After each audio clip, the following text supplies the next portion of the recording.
To me, it was like one of his stump sort of campaign speeches. I was in Washington to cover the election and heard many of those sorts of speeches. It sounded like a speech almost a week before the election.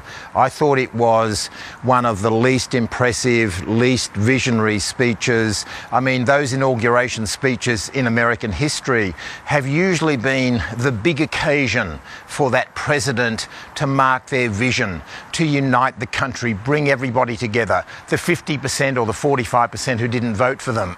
Even going back to Abraham Lincoln, the famous phrase that he appealed to the better angels of our nature when he was trying to deal with a civil war that was about to happen. Or Theodore Roosevelt talked about the welfare of mankind.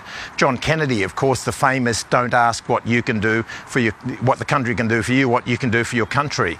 Yet in Donald Trump, you know, we heard drill, baby, drill again. And we heard that you should be able to buy whatever car you want. I thought it was completely underwhelming. I thought it was one of the least impressive inaugural speeches for a long time. But he did appeal to the base. To me, it was red meat to the base. All the things that he said during the campaign, but no effort to bring together the country. And he had the four former presidents behind him.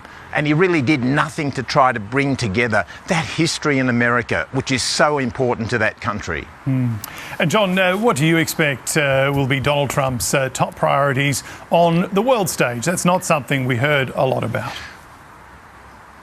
No, that's right, James. Didn't get much of a run in that speech, the inauguration speech. My feeling is that now that this dispute here, the Israeli-Hamas dispute or conflict war has been it's in the ceasefire mode at the moment, I expect that his priority will be China, probably tariffs, and it will be Ukraine. I think he's fascinated by Vladimir Putin, and he said he can resolve the Ukraine war in 24 hours. That's not possible, but I think that will become one of his big aims, to try to resolve that war between Russia and Ukraine.